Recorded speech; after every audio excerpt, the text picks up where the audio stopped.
The storm had rattled through the little village of Marlow on Thames all afternoon, dragging long sheets of rain across the grey sky and setting the bare trees to groaning like exhausted sentinels. By nightfall, the storm had softened into a steady drizzle, though the air remained raw and heavy with the smell of wet earth. At the top of State, Leonard's Hill stood Greystone House, a Georgian manor, its windows glimmering faintly with candlelight as though the very walls resisted the comfort of illumination. Inside those walls, a crime had just unfolded, one that would confound the police and draw the keen mind of Lord Peter Wimsey into its web of riddles. The body was found in the library, sprawled in an unnatural pose across the hearthrug. Sir Geoffrey March, the master of the house, lay with one arm flung outward, his fingers clutching the edge of a brass candlestick as if it had been dragged into his death throes. There was no blood, no wound visible upon the body. His expression, fixed and twisted, spoke of some dreadful shock that had seized him suddenly. The room showed no sign of intrusion. The windows were fastened from within, the heavy oak door locked, its key still turned inside the chamber. Nothing appeared out of place, save one detail which caught the eye at once. The great candle upon the mantelpiece, tall and unused, had been lit, and yet, though half its wax had melted down into a curious puddle upon the stone, its flame had gone out long before the discovery of the body. It was this candle that gave the case its name among the servants, whispering fearfully in the hall, the candle that wouldn't burn. For though housemaids insisted they had trimmed and tested the wick earlier that evening, it refused to hold a flame, guttering into smoke no matter how often it was lit. Sir Geoffrey himself, superstitious and prone to fits of melancholy, had remarked at supper that it was a cursed thing, an omen, perhaps. Now, with his corpse stretched cold before it, no one could look upon the object without a shiver. The first to find him was his butler, Hargreaves, who swore he had left his master reading by the fire no more than half an hour before. Hargreaves had returned with a decanter of port, only to find the door locked from within. After knocking and calling without response, he summoned 2 footmen. They forced the door with their shoulders, splintering the frame. The scene they uncovered was one of ghastly silence, the extinguished candle, the lifeless baronet, the locked windows sealed against the storm. No sign of violence, no trace of an intruder, and yet death had entered and taken its toll. The local constable arrived quickly, summoned by the frantic household. He was a stocky, red-faced man, uncomfortably aware that such an affair lay beyond his experience. He examined the body, tapping his notebook with blunt fingers. "No marks," he muttered. "Not a blow, not a scratch. Looks for all the world like heart failure. And yet, why the locked door? Why the blasted candle?" He bent closer, sniffing, then straightened with a perplexed frown. "There's a scent here. Faint, burnt wax, yes, but something sharper too. Can't place it." The household was in uproar. Lady March, pale and trembling, protested that her husband had been in good health that morning, though he had seemed restless, agitated by some private anxiety. The servants whispered of strange visitors earlier in the week. A man in a grey coat who had called without leaving a name, a letter that had arrived and been locked away in Sir Geoffrey's desk. Yet, when the constable tried the desk, it too was locked, the key missing from its usual place. Nothing seemed accessible, as though Sir Geoffrey had drawn a circle of secrecy about himself in his final hours. By midnight, word had reached London, and so it was that Lord Peter Wimsey arrived the next morning, cheerfully stepping down from his motor car with rain still dripping from the brim of his hat. He greeted the anxious constable with affable politeness. surveyed the household with bright, inquisitive eyes, and asked first to be shown the room. The library bore the same grim tableau, though the body had since been moved to an adjoining chamber. Wimsey stood before the mantelpiece, hands in his pockets, gazing at the stub of wax and the curious spread of hardened drippings along the stone. He lifted the candlestick, sniffed delicately, and arched an eyebrow. "Not quite the fragrance one expects, Parker," he murmured, for Inspector Charles Parker of Scotland Yard had accompanied him. Parker leaned in, nodded gravely, and took out a notebook. "Locked door, windows sealed, body without a wound," Parker said. "If this is natural death, it wears a most unnatural face." "Precisely," Wimsey replied. "And this obstinate candle? There's mischief in it. Candles, my dear Parker, are generally content to burn. When they refuse, one must ask why. Was the wax tampered with? Was the wick prepared with some vile concoction? And if so, what effect might it have had upon a gentleman seated comfortably by his fire?" Parker frowned. "Poison vapors. Perhaps." Wimsey gave a little chuckle. "A promising thought. Yet why such theatrics? Why the locked room, the vanished key? Our culprit is either most ingenious or most reckless." He moved to the desk, tried its drawers, found them fast. Then, with a sudden grin, he stooped to the rug where the corpse had lain. A faint mark caught his eye, not blood, not ash, but a small, irregular stain, dark against the pale threads. He touched it lightly, then smelt his finger. "Curious," he said. "Not wine, not ink, some chemical, perhaps." The constable shifted uneasily. "Beg pardon, my lord, but the servants say the master feared for his life these past days. Spoke of an enemy, though none could say who. And that letter, if only we could get into the desk." Wimsey straightened, eyes alight with mischief and curiosity. "Then we must find the missing key, mustn't we? One does not hide letters without good reason."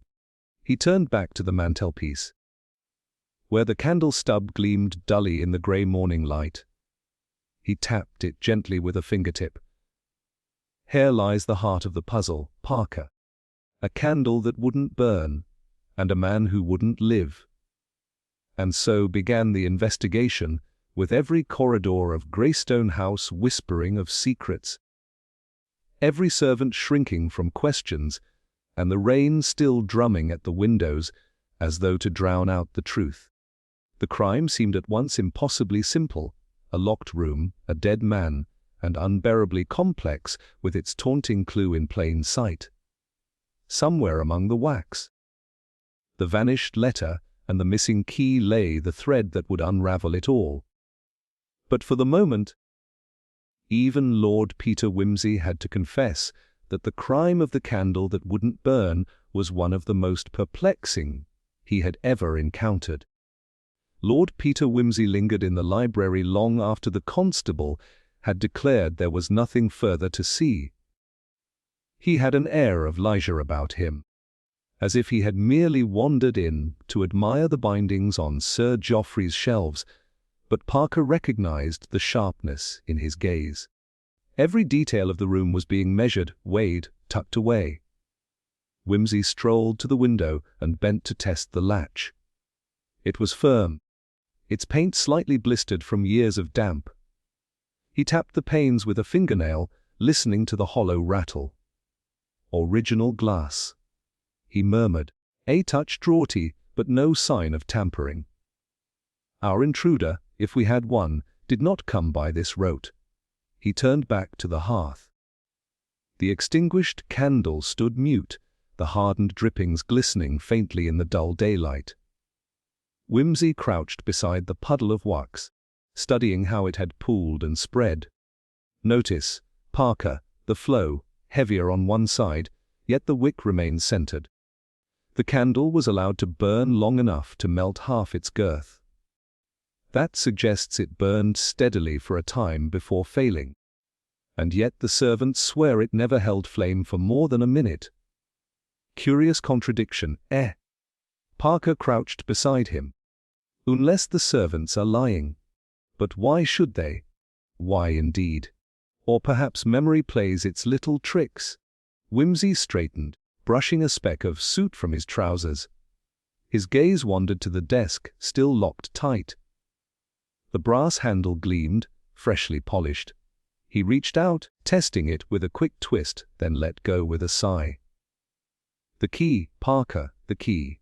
Always it comes back to that. I dare say it will turn up in the most inconvenient place imaginable. At that moment, Hargreaves the butler appeared in the doorway, his expression stiff with controlled distress. "My lord, Inspector, Lady March requests a word, if you please." Whimsy inclined his head politely and followed. They found Lady March in the drawing-room, pale as parchment, a shawl drawn tightly around her shoulders though the fire burned bright. Her hands twisted in her lap as she spoke. "I hardly know what to tell you, Lord Peter. Geoffrey was troubled these past weeks, but he would not confide in me. He grew secretive, papers locked away, letters burned. He insisted he was in danger, yet when I pressed him, he laughed and said it was nothing." Her voice trembled. "And now, this horror. Did he mention an enemy? A name, even in passing?" Parker asked.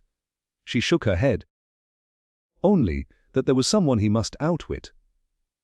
I thought it was some foolish quarrel over the estate, or perhaps his investments."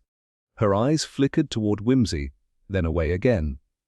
"There was one thing, however, a candle. He brought it to me 2 nights ago and asked me to light it. When it failed, he grew very grave. He said it proved his suspicion. Then he carried it to the library. I thought no more of it." Whimsy's brows lifted. "Indeed. And where did this candle come from?" "I cannot say. It was not ours. He said it had been delivered in a parcel, without note or sender. It seemed such a trifling thing, but he regarded it with the utmost seriousness." Parker made a note, his pencil scratching briskly. Whimsy, meanwhile, was studying Lady March's face. She spoke with sincerity, but her gaze betrayed unease, darting like a trapped bird's. He tucked the impression away without comment, only bowing with his customary courtesy as they withdrew. Back in the hall, Parker muttered, "A poisoned candle. Far-fetched, surely. Far-fetched." "Yes," Whimsy agreed. "But not impossible. Substances exist which, when burned, release vapors of the most unpleasant character. Yet the question remains. Why all this pantomime with locked doors and missing keys? If the aim was to kill Sir Geoffrey, why not a simpler means? A pistol in the night, a draught in his brandy. Perhaps the killer meant to frighten him. Or to send a message." Whimsy murmured. His eyes gleamed. "A theatrical touch, Parker. This crime was meant to be looked at. We must consider not only how Sir Geoffrey died, but how the scene was arranged for our benefit. He drifted through the house like a man in search of misplaced spectacles, pausing at odd moments to study a portrait, a vase, a scuff on the stair. In the servants' wing, he asked for the housemaids who had trimmed the candles. A nervous girl named Alice curtsied, twisting her apron as she spoke. "Yes, my lord, I trimmed it myself." The master said to place it in the library. I lit it, but it sputtered out straight away. I told him, and he only nodded. I tried another candle from the store, and it burned right as rain. She glanced down, then added, "I swear, sir, it wasn't our candle at all. The wax felt strange, greasy, if you take my meaning." Whimsy thanked her kindly, then stepped back into the passage, his eyes alight with thought. Gracie wax, Parker. And sent in a parcel, like some diabolical gift. Most irregular. As they returned toward the library, Whimsy paused abruptly, crouching to inspect the floor by the skirting board. Well, what have we here?" He plucked a small object from the shadows, a scrap of paper, crumpled and damp, as though dropped in haste. Carefully smoothing it out, he revealed a fragment of writing. The key must not. The rest was torn away. Now that, Whimsy said softly, is exceedingly interesting. A note, Parker, and not an old one. Someone wished to warn, or to instruct, and it speaks of the key. Our phantom key again. Before Parker could reply, the sound of movement carried down the passage. A figure rounded the corner, a footman, tall and sullen-faced, who started visibly at sight of the detectives. "Beg pardon, gentlemen," he muttered, attempting to pass. Whimsy's sharp eye caught the twitch of the man's hand. "Just a moment, my good fellow." "What have you there?" The footman froze. In his fist gleamed something small and metallic. Whimsy's tone remained perfectly genial, but his gaze hardened. Come, let us have a look." Reluctantly, the man opened his hand. Upon his palm lay a brass key. Parker seized it at once. "By heaven! It's the desk key! Where did you get this?" The footman's eyes darted. "Found it, sir. On the carpet in the hall. Thought it best to keep safe." "Indeed?" Whimsy murmured, studying him. The explanation was too pat, the timing too convenient. And there was sweat on the man's brow despite the chill of the corridor. Here, at last, was the first ripple of deceit breaking the surface. "Very commendable of you," Whimsy said lightly, pocketing the key. But as the footman slunk away, he leaned toward Parker and whispered, "Did you observe his face? That was not the expression of an honest finder. No, Parker, our little mystery has just taken its first truly promising turn." Whimsy turned the recovered key over in his fingers as though it were a mere trinket. Though his eyes gleamed with the satisfaction of a hunter who has found the first trace of his quarry. Parker suggested at once that they open the desk. But Whimsy, with his usual flair for the dramatic, declared that it would be wiser first to see who grew restless knowing the lock might yield.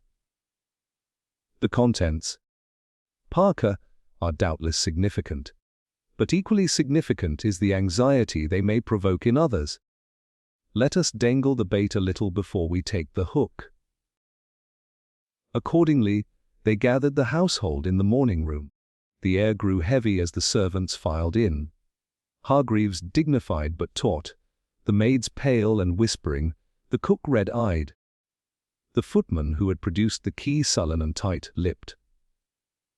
Lady March sat apart, her shawl drawn close, while Sir Geoffrey's nephew, a young man named Edward Fenton, who had arrived with indecent haste upon hearing the news, leaned against the mantelpiece with a manner bordering on insolence. Whimsy let his gaze flit lightly over them all, the smile never leaving his lips, though his mind worked at fever pitch. He began with Hargreaves. The butler stood stiffly, hands clasped before him. "You were the last to see Sir Geoffrey alive?" Whimsy asked. "Yes, my lord, at 9:15. He was reading by the fire. I went to fetch the port as he requested. When I returned, the door was locked. And you heard no sound within?" "No movement." "No cry?" "None, my lord. Only silence." "Very good," Whimsy said cheerfully. "And did Sir Geoffrey seem in spirits?" Hargreaves hesitated. "Restless, perhaps. Distracted. He hardly touched his supper, and he paced the library before sitting. But that was not unusual of late." Whimsy gave a little nod and turned to the nervous maid, Alice. Her hands twisted the corner of her apron until the cloth looked ready to tear. "You trimmed the candle, did you not, my dear? And you said it felt strange to the touch." "Yes, my lord. Grazy-like.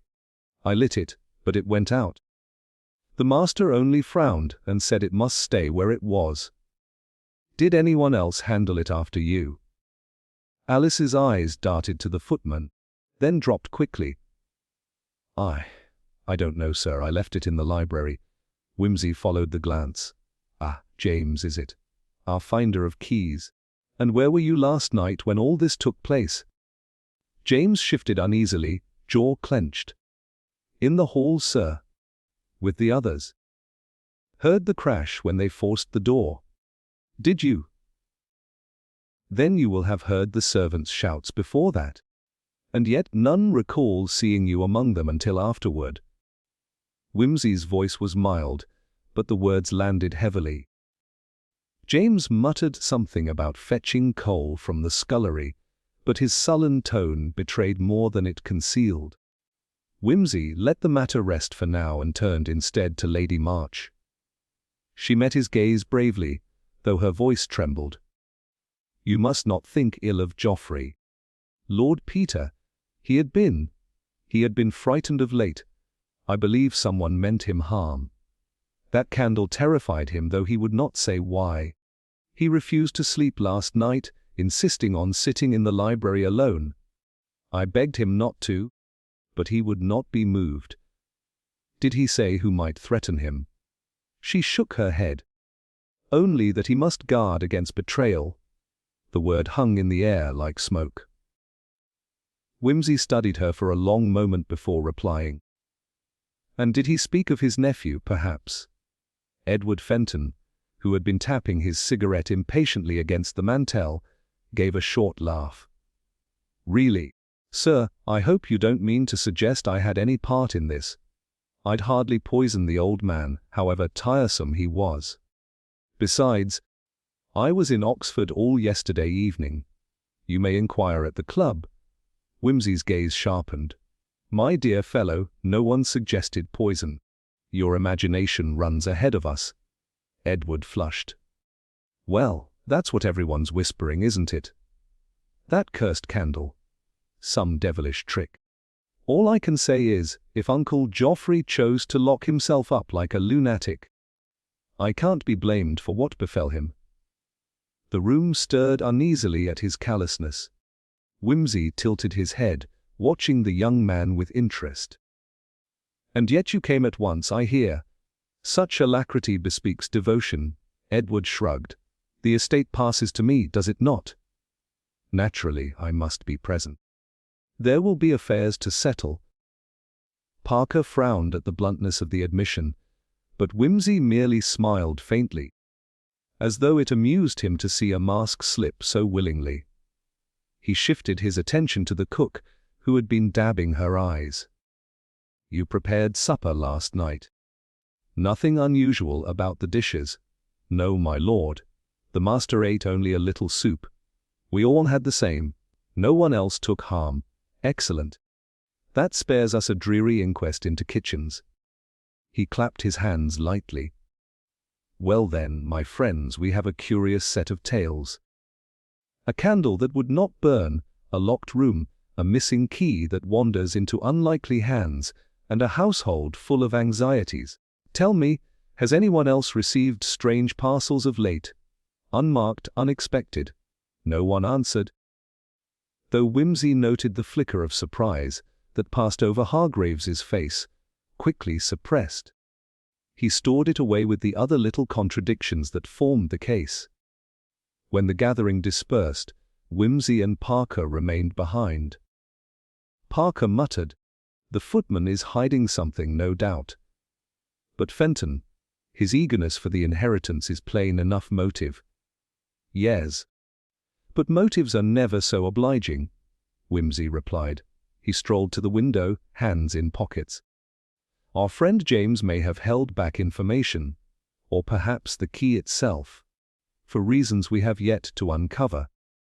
Lady March tells us Geoffrey feared betrayal, yet she will not say from whom. And young Fenton protests innocence with such vigor that one almost longs to believe him guilty. But the candle, Parker, the candle remains the true witness.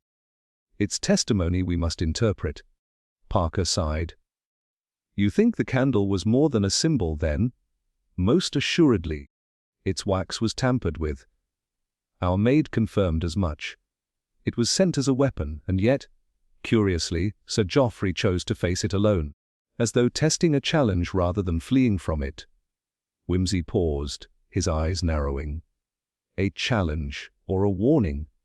The question is, did it kill him, or did something else occur under cover of its smoke? For I suspect, Parker, that while we watched the candle, another hand was at work. Even as he spoke, Hargreaves re-entered with stiff propriety. My lord, the inspector wished me to inform you. There are papers missing from the master's study. His private safe stands unlocked, but certain envelopes are gone. I thought it my duty to tell you at once. Wimsey's smile broadened. Parker, papers missing, keys wandering, candles extinguished. Our house of deception grows quite elaborate. Someone here tells us less than the truth, and someone else perhaps tells us too much. Let us be patient, my friend. Voices of deception have a way of revealing their owners, if only one listens carefully enough. The discovery of the missing papers added a new layer to the already dense fog of suspicion. Wimsey examined the empty safe with a languid curiosity, running his fingers along the metal edges and sniffing faintly at the lingering scent within. Papers, Parker. Always papers. Men may be murdered for jewels, for passion, for power. But nothing tempts fate more than a sheaf of letters or a sealed envelope. Sir Geoffrey was no exception. Whatever those papers contained, they weighed heavier than his life. Parker knelt to inspect the lock. No sign of force. Someone had the combination, or was told it. Wimsey added lightly, our late baronet may have confided more than we imagine, perhaps to the very person he mistrusted. Betrayal, he said, remember.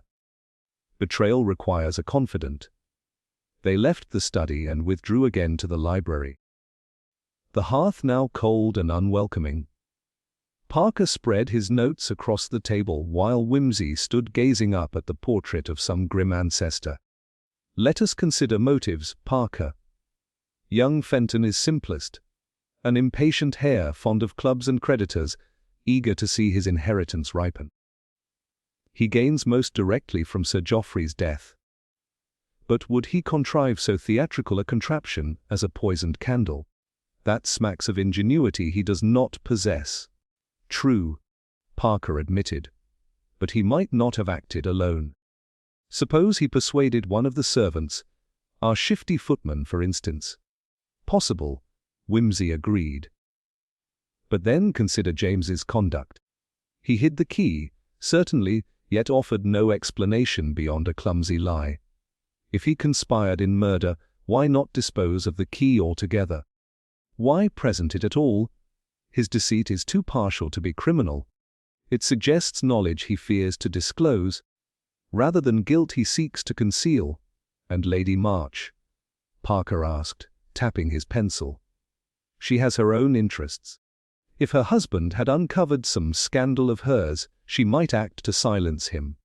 Ah, but her grief seemed genuine, though grief, like love, is no proof against guilt, Wimsey said. He turned from the portrait, pacing lightly. She spoke of Geoffrey's fear, yet omitted details she clearly knew. The parcel, the candle, the strange letter, she was aware of more than she admitted. Her motive, if any, must lie hidden in those missing papers. A family matter, perhaps. Or some scandal she dreaded revealed. Parker scribbled furiously. And the servants. The maid Alice seems honest enough, though frightened. The butler is steady but knows more than he tells. And James, as we've said, is up to his neck in secrets. Precisely. We must not underestimate servants' motives, resentment, blackmail, even misguided loyalty. Hargreaves in particular has the air of a man sitting on a barrel of powder. Did you notice his face when I asked about parcels? He nearly blanched. Wimsey paused by the table, plucking Parker's pencil and doodling idle spirals on the paper. Every one of them has something to gain, or something to hide. A splendid maze of motives, Parker. The difficulty is, none of them alone explains the candle, the key and the missing papers all together. Each fits a corner of the puzzle, but none the whole picture. Parker sighed. So we're to assume collusion. More than one hand at work? Not necessarily. One hand may act for several reasons: greed, fear, vengeance, motives intertwined. Or perhaps one hand acts and others seize the chance to cover their own sins. Consider. Sir Geoffrey's death may not have been planned by every guilty conscience in this house, but his demise serves more than one interest. He broke off as Hargreaves returned with a tray of tea, his composure restored but his eyes downcast. Wimsey accepted a cup with elaborate thanks and then remarked casually, "A tiresome business. Hargreaves, having to account for everyone's comings and goings. You, for instance. Where were you precisely at 9:30? The butler stiffened. In the cellar. My lord, decanting the port. Alone? Yes, my lord. And yet you said you returned to the library at 9:15. Port decanted. But no decanter in your hand when you forced the door with the others. Curious lapse, eh? Hargreaves's lips tightened, but he said nothing. Wimsey let the silence linger before smiling affably and changing the subject, but both he and Parker noted the flush creeping up the man's neck. Later, as they walked in the garden path to clear their heads, Parker muttered, "He's lying. About the port, about something. Perhaps he found Sir Geoffrey dead before the others and tampered with the scene. Perhaps. But then, why extinguish the candle? Why move nothing else? No, Parker, his lies are defensive, not aggressive. He conceals, but he does not create. I fancy he stumbled upon something incriminating. Perhaps those missing papers. And dares not confess." They paused by the dripping yew hedge, the rain having eased into mist. Wimsey drew a long breath, savoring the damp air. Motive, motive, motive. Fenton has greed. Lady March has fear. Hargreaves has knowledge. James has guilt of silence. Each motive shines brightly in its corner, yet none alone lights the whole room. And somewhere within this tangle lies the spark that burned, but would not burn, the fatal candle. Back inside, Wimsey asked to see the parcel in which the candle had arrived. After much shuffling, a crumpled brown wrapper was produced from the scullery bin. Wimsey spread it out carefully on the table. It bore no address, only a postmark blurred by rain. Yet inside the paper faint traces of powder clung. He touched it with his finger and lifted it to his nose, inhaling delicately. Chlorate, perhaps, or some other accelerant. And yet the candle would not burn. How paradoxical, Parker frowned. If the candle was meant to kill, perhaps the failure was deliberate. To frighten, not to finish, or to disguise another weapon altogether, Wimsey mused. While we puzzle over wax and wick, something else slips past our notice. And that something is tied to the missing papers. I would wager my best cufflinks on it. As if summoned, James reappeared, his face pale. "Beg pardon, sir," he muttered, "but I must speak. I did not find the key in the hall. I took it from the library door. It had fallen to the floor after they broke in. I thought it might look bad, me being first to see it. So I kept it back. That's the truth." "Eh," said Wimsey softly. At last a morsel of honesty. He regarded the trembling man with kindly interest. "And why should it look bad, James? Unless you had reason to fear suspicion." The footman stammered, but offered no further explanation. Wimsey let him go, remarking to Parker, once he was out of earshot, "You see, fear of suspicion. Another motive added to our maze. He hides because he feels hunted, but not necessarily because he hunted. Poor fellow." Parker groaned. "So we return to the beginning. A poisoned candle, a locked room, a missing key, and every soul here tangled in their own deceit." "Exactly," Wimsey cried with sudden glee. "What a splendid puzzle. The maze grows thicker. But the path is there, Parker. One must only trace the threads where they cross. For in every tangle there is one knot which, once pulled, unravels the rest. We must find that knot, and I believe it lies not in greed nor fear, but in what Sir Geoffrey knew. His secret, Parker. That is the key motive.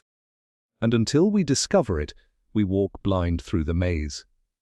His voice dropped to a murmur, almost reverent. Somewhere in this house, hidden or destroyed, is the truth he feared, truth enough to kill for. Until we uncover it, the candle will remain a riddle, and the maze unbroken. The following morning dawned grey and heavy, the mist curling low across the lawns of Greystone House, as though reluctant to release its grip. Parker, his notebook thick with contradictory statements, declared that the case was at last taking shape. We have motive, we have means, and now, if we press the matter of those missing papers, we may have proof. The butler's story won't hold. He had both opportunity and knowledge, and his evasions speak volumes. Whimsy, lounging in an armchair with a cigarette poised delicately between his fingers, seemed less sanguine. Volumes, perhaps, but in what language? Hargreaves may be reticent, but reticence is not guilt. Let us not mistake a man's desire to protect his late master's secrets for the act of silencing him altogether. Before Parker could argue, a constable appeared at the door, breathless with excitement. "Inspector, my lord." "We've found summat!" He held aloft a small, leather-bound ledger, stained with soot at the edges, hidden in the chimney stack of the study. Looks like Sir Geoffrey meant to keep it close, but not in the safe. The book was hurriedly opened upon the library table. Inside were pages of neat entries, columns of figures, names and dates. Parker bent over them, his eyes widening. Investments, debts, secret transactions. Look here, Whimsy. Payments made to a certain J.F. And here again, initials repeated. Could that be James, the footman? Whimsy took the book, scanning it with languid attention. Curious indeed, but hardly conclusive. J.F. might be James, or John Faraday, or Josephine Fairchild for all we know. The world abounds in initials. Still, it does show Sir Geoffrey was involved in business he preferred hidden from the household. Debts, perhaps, or blackmail. Parker snapped the book shut. It's enough. We'll press James until he cracks. He already lied about the key. Now his initials appear in Sir Geoffrey's private accounts. He had cause, he had access. Why, the case is nearly sewn up. James was dragged before them once more, pale and sweating. The ledger was thrust under his nose. "These are your initials, are they not?" Parker demanded. "You took money from Sir Geoffrey. What for?" "To keep silent, to conspire in this devilish candle trick." James shook his head wildly. "No, sir, no. I swear I never saw that book before. I never had a farthing from the master." His eyes darted toward Whimsy, pleading. "I've served honest, I have. He never gave me aught but my wages." Parker pressed harder, but the man's denials grew only more frantic. At last, when the constable produced a crumpled note from the ledger's back, a receipt bearing the same J.F., James broke down entirely, protesting his innocence through a flood of tears. The constables muttered among themselves. The evidence seemed overwhelming. Parker, though wary, leaned closer to Whimsy. "It fits too well to be coincidence. He'll hang for it." But Whimsy, instead of triumph, looked troubled. He rose, pacing slowly to the mantel where the stub of the cursed candle still stood. "It fits, Parker, yes, a little too well. Almost as though someone wished us to find just this book, at just this moment, with just those initials." He touched the melted wax with a fingertip, rubbing it thoughtfully. "A false victory, I fear. Our net has caught a fish, but perhaps not the one we sought." His doubt seemed only to irritate the inspector. "You'd let him go?" with the key in his pocket. Initials in the ledger and lies on his tongue. I'd not let him go. Whimsy said mildly, but neither would I clap the irons too hastily. For if James is guilty, why choose so elaborate a method? A servant has simpler means at hand. Yet here we are with a poisoned candle, a locked room, a vanished key, and a ledger planted like a signpost pointing straight to him. No, Parker. This is theatre. Someone is directing us to look at James, while they themselves take a bow in the shadows. Even as he spoke, Lady March entered, her face drawn, her eyes flashing with indignation. "You cannot mean to accuse James! He has been faithful to this house for years. My husband trusted him implicitly. It is monstrous to suggest he would betray him." Her gaze moved sharply to Parker, then softened as it fell on Whimsy, as though imploring his judgment. "Then tell us, madam," Parker said sternly. "Who else should we suspect? The ledger does not lie." But Whimsy cut across smoothly, his tone silken. "Ledgers may be altered, receipts forged, initials imitated. Papers vanish and reappear with disconcerting readiness in this house. Do not underestimate the ingenuity of a determined liar. The truth is still veiled." He escorted Lady March aside, lowering his voice so only she might hear. "Madam, these papers, your husband's debts, dealings, secrets, did you know of them?" She flinched, then whispered, "I knew he concealed matters from me, but I dared not inquire. There were letters, always letters, burned before I could see. He was tormented by some past error, some bargain struck long ago. He said once that the past was returning to claim its price. That is all I know." Whimsy regarded her gravely, then returned to Parker. "You see, the ledger explains nothing yet. At best, it tells us Sir Geoffrey's conscience was troubled. At worst, it tells us only what the true culprit wants us to believe.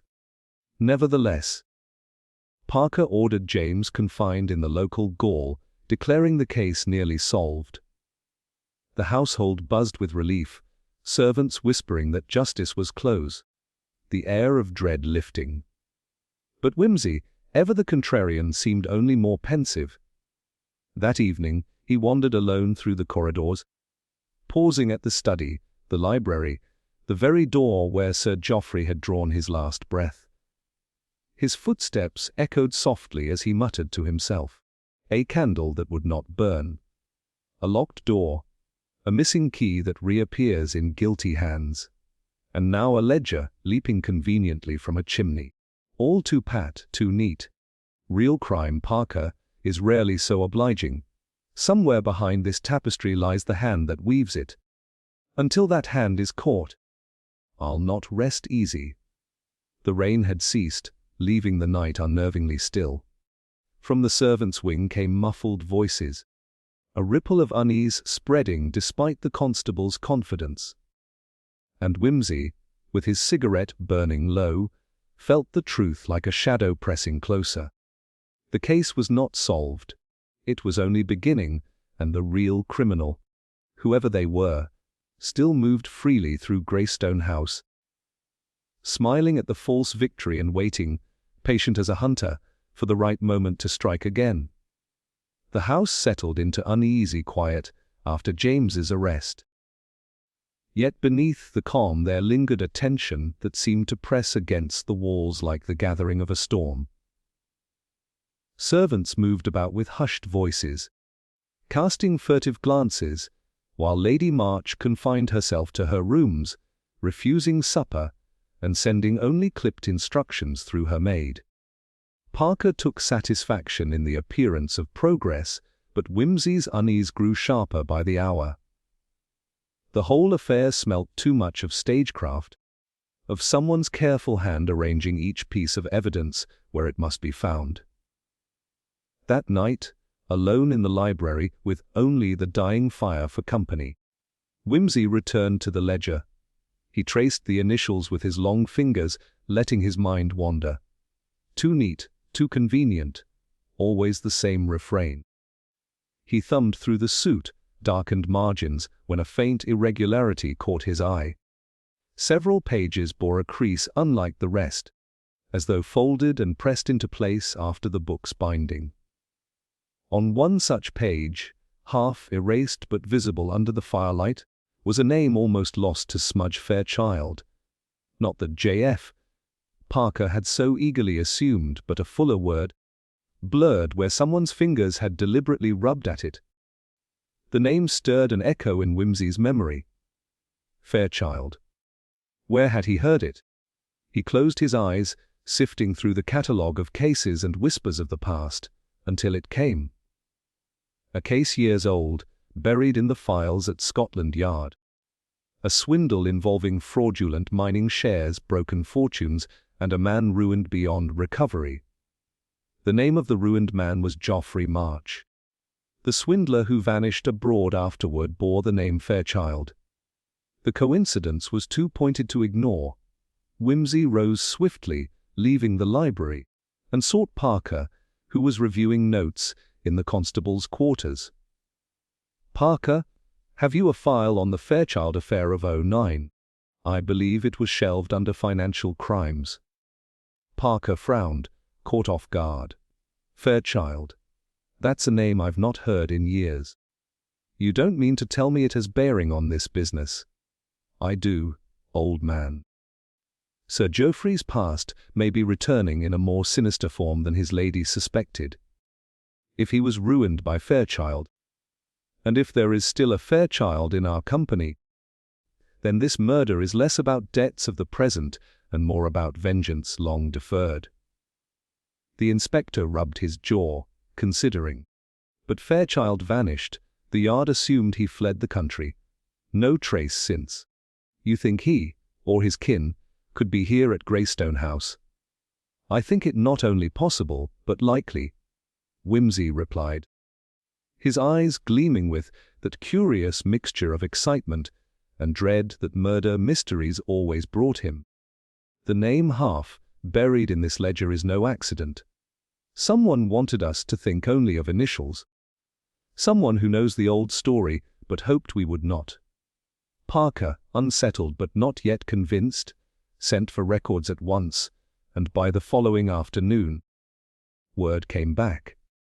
Fairchild indeed had disappeared abroad after the scandal, leaving behind a daughter who had been scarcely more than a girl. No trace of him since, though rumours whispered of his return to England under another name. The discovery rippled through the investigation. Lady March, when questioned anew, admitted reluctantly that her husband had often spoken of old sins coming home. But she had never understood. The servants, too, recalled that in his final weeks Sir Geoffrey had been in correspondence with someone he refused to name. Letters burned in the grate, but leaving behind the faint scent of sealing wax unfamiliar to the household. Whimsy walked the grounds that evening, his cane tapping softly along the gravel paths, pondering the deeper snarl. If the Fairchild affair had returned to haunt Sir Geoffrey, then every member of the household must be considered anew. Who among them might bear the stain of that old name? Could one of the servants be the daughter, hidden in plain sight under a false identity, or a guest drawn here under some pretense, weaving themselves into the fabric of the house until the moment came to strike? His thoughts were interrupted by a discovery most curious.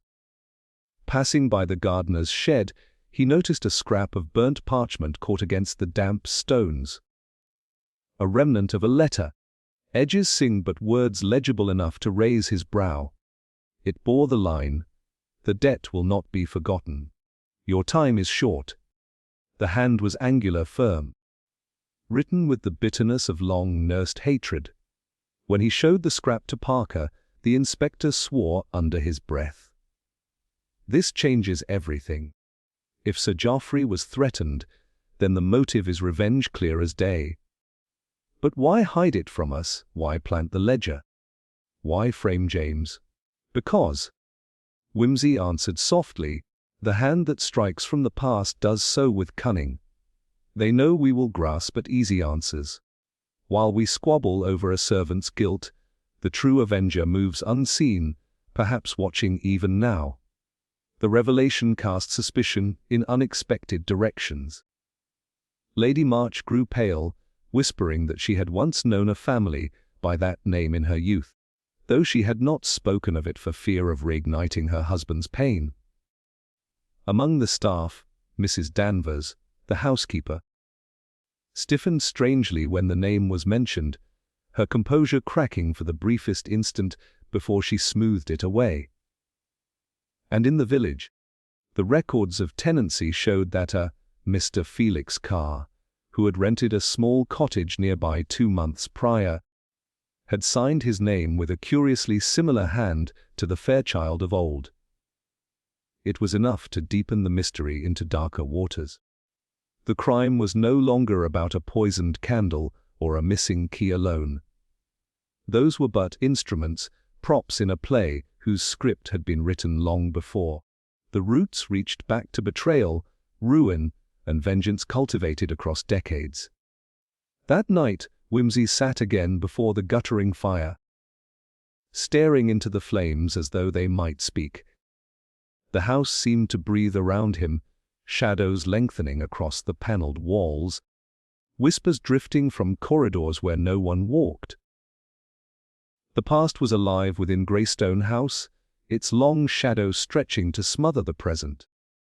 Somewhere within its halls or close beyond, the blood of Fairchild stirred, and with it the promise that Sir Geoffrey's death was only the opening act of a drama not yet concluded. Whimsy leaned back, the faintest smile ghosting across his lips. The past Parker, he murmured to himself, never stays buried. And in this house, it walks beside us. The storm that had threatened all evening finally broke. Rain lashing the tall windows of Greystone House with a steady drumbeat as Whimsy sat alone in the drawing room. Parker had retired to sift through the Fairchild records, muttering about warrants and handwriting experts, but Whimsy felt that brute paperwork would not cut the knot. The case, as it stood, required more than police procedure. Someone inside this house was playing a part too well rehearsed, their mask only slipping in the most fleeting of moments. If he was to strip away that disguise, it would not be through evidence alone, but by unsettling the mind behind it. Whimsy's eyes roved over the room, finally resting on the ornate chess set that Sir Geoffrey had once prized. The pieces, carved of ivory and ebony, sat mid-game as though abandoned in haste. He remembered Lady March telling him that her husband often played alone, seeing in the board a mirror of life's stratagems. An idea began to form, a trick not of deduction, but of provocation. The next morning, with the rain still sluicing across the grounds, Whimsy requested the household to gather in the library. Parker frowned at the notion of summoning them without formal cause, but Whimsy brushed him off with a genial smile. "Humour me, old fellow. I propose a game." When the household assembled, Lady March pale but composed, James still sullen under guard, the housekeeper Mrs. Danvers taut as a bowstring, and several servants shifting uneasily, Whimsy set the chessboard upon the long table. Sir Geoffrey, he began lightly, was a strategist at heart. He played chess not for amusement but as a metaphor. One move concealed another, every sacrifice designed for a greater end. It strikes me that our mystery resembles such a game. He gestured toward the pieces. Each of you will make a move. Nothing elaborate, only the next step as your eye suggests. Humor me in this, and perhaps the dead man's puzzle will come closer to solution. The request drew uncertain glances, but no one refused. Lady March moved first, her fingers trembling slightly as she shifted a white bishop. James, under Parker's watchful eye, shoved a pawn forward with defiance. One by one the servants followed, some timidly, some with careless indifference. When Mrs. Danvers's turn came, she hesitated, her lips pressed tight. Before taking the Black Queen and sliding it across the board with a precision that made Whimsy's eyes narrow. The room seemed to hold its breath as he leaned forward, examining her move. "Interesting," he murmured. "Most curious indeed." "Why curious?" Parker asked, frowning. "Because," Whimsy replied softly, "she has mirrored the very gambit Sir Geoffrey favored. The Fairchild Gambit, as he called it, after the man who ruined him. He would lecture upon it at length, claiming it taught him the cost of misplaced trust. Only a select few knew the sequence, for he never wrote it down.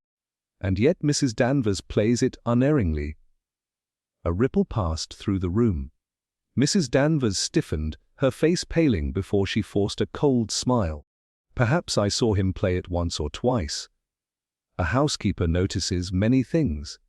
"Ah, but not this," Whimsy countered, his tone still amiable yet edged with steel. "The opening you chose is subtle, requiring a specific sacrifice early in the game. Even those who played against Sir Geoffrey often failed to remember it. For you to choose it unbidden, well, it suggests a familiarity deeper than the passing glance of a servant." The silence that followed was sharp enough to cut. Mrs. Danvers's composure quivered, her hand tightening on the edge of the table. Then, unexpectedly, she laughed. A brittle, joyless sound. "You think a mere game of chess reveals guilt, my lord. I am not so easily undone. On the contrary," Whimsy said gently, "you have revealed more than you intended. Chess is but the outward form. The truth lies in your instinct. When pressed to act without rehearsal, you chose the move that bound you to Sir Geoffrey's ruin." Her eyes flashed then, a spark of something darker than indignation. Hatred, old and poisonous. She seemed about to speak, but caught herself, pressing her lips shut. Whimsy noted the flicker, the sudden tightening of her posture, and knew he had struck upon the nerve. He dismissed the gathering soon after, offering no direct accusation. Yet when the others filed out, he caught Parker's sleeve. "Did you see it? That moment when the mask cracked. She is tied to Fairchild's bloodline. I would stake my title on it." Parker exhaled sharply. "But tied how? Daughter? Niece? Some other kin? Without proof?" "It's nothing more than your clever parlor trick." "Proof will come," Whimsy replied, eyes narrowing. "But the psyche speaks before the lips. She reacted as only one with a stake in the old betrayal could react. And until we press further, she will try twice as hard to conceal it." That night Whimsy put his tactic to a second, subtler test. He contrived to cross paths with Mrs. Danvers in the corridor where the lamplight burned low. As she passed, he remarked casually, "It was a pity Sir Geoffrey never settled matters with Fairchild. A pity indeed, for it has left shadows lingering here." She froze, just for an instant, before gliding on without a word, but Whimsy's sharp ear caught the faintest intake of breath, almost a gasp suppressed. It was enough. Later, when he recounted this to Parker, the inspector groaned. "You're building castles on size and chess moves, Whimsy. If she truly is tied to Fairchild, we need more than psychology to prove it. And we shall have it," Whimsy said serenely. "But first we must let her believe her secret's still safe. A cornered opponent is dangerous, Parker. Better to let her think the board's still hers, until the moment she overreaches." As the storm raged outside, Whimsy lay awake, mind whirring. The chessboard remained vivid before him, the Black Queen poised in that fateful line of attack. It was not evidence in the formal sense, yet it was a map of the mind, a slip of instinct betraying long, concealed ties. The truth was circling closer, its outlines sharper with every move.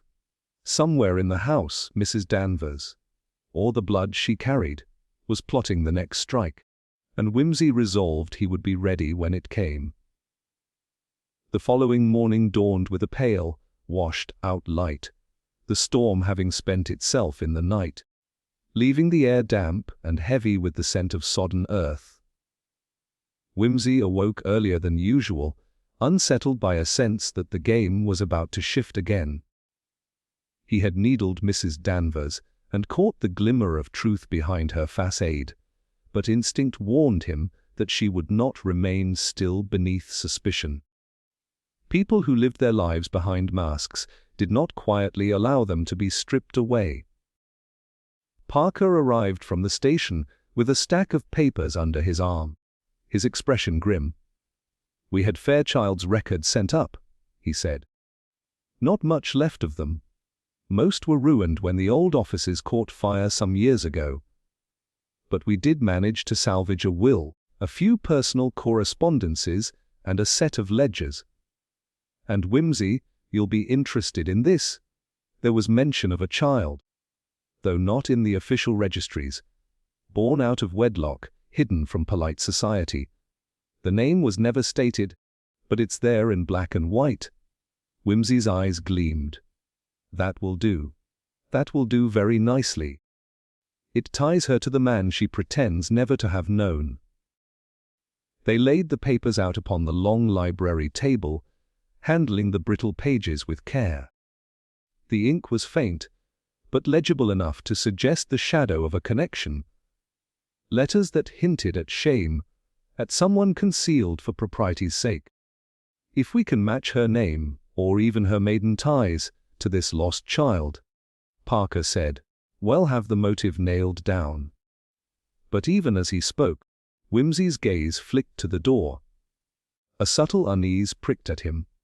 The papers had not been easy to obtain, nor were they the sort of thing one wished known beyond trusted circles. And yet, in a house filled with shifting loyalties, how secure could they truly be? That unease proved prophetic. Later that afternoon, when Whimsy returned to consult the records again, the table was bare. Not a page remained. He called sharply for Bunter, who confirmed that he had not touched the documents and had seen no one enter. The servants, questioned in turn, swore the same. But the truth was evident: someone had stolen the evidence. Parker's face darkened with fury. "Damnation!" "We had them less than half a day. Who in this house even knew they were here?" "Everyone who saw us pore over them this morning," Whimsy said calmly, though his jaw tightened. "And perhaps one who overheard what we did not intend. This is not mere mischief, Parker. It is calculated interference. Someone means to snuff out the trail before it blazes too bright. They searched the library, the study, even the waste bins, but the papers had vanished as if spirited away. A sweep of the house turned up nothing." Lady March looked on with wide-eyed distress, protesting her ignorance. James cursed the intrusion, loudly proclaiming his innocence, though his outrage rang hollow. Mrs. Danvers was cool and composed, her hands folded tightly before her, as though she alone had prepared for this moment. That night, Whimsy paced the corridors with Bunter at his side. "The game has shifted, Bunter," he said softly. "We had a blade, not yet sharpened, but sharp enough to draw blood. And our opponent has snatched it away before we could strike. It tells us two things. First, we are perilously close to the truth. Second, the enemy is bold enough to act in plain sight, under this very roof." "Do you think it was Mrs. Danvers, my lord?" Bunter asked. Whimsy shook his head slightly. "She is high on my list, but cleverer than to act in so obvious a fashion. No. This has the air of a desperate hand. Someone who saw the net drawing tight and seized the first chance to cut it." But even as he said it, he knew there was another layer. The theft was not only a destruction of evidence, it was a message, a move upon the board to warn him that he was being watched. The following day, the consequences made themselves felt. Without the papers, Parker's plan to build a formal case crumbled. The magistrate, unimpressed with theories unbacked by documents, warned that James March might soon walk free for lack of prosecutable evidence. Lady March, shaken but guarded, began withdrawing from Wimsey's questions, her trust eroded by the knowledge that what was safe with him one moment could vanish the next. "Do you see what's happening?" Wimsey. Parker growled after yet another fruitless round with the magistrate. "Someone's undermining us. Not just by removing the records, but by shaking confidence all around. If we can't keep control of our own evidence, how the devil are we to make a case?" Wimsey, seated at the chessboard once more, moved a knight idly and smiled without mirth. "That is precisely the point, old friend. Trust is being poisoned. Not merely ours, but theirs as well. And when trust becomes a fragile thing, people grow reckless. They reveal themselves in ways they otherwise would not." He paused, tapping the knight thoughtfully against the board. "The question now is not who took the papers. That will show itself soon enough, but what they feared those papers might prove.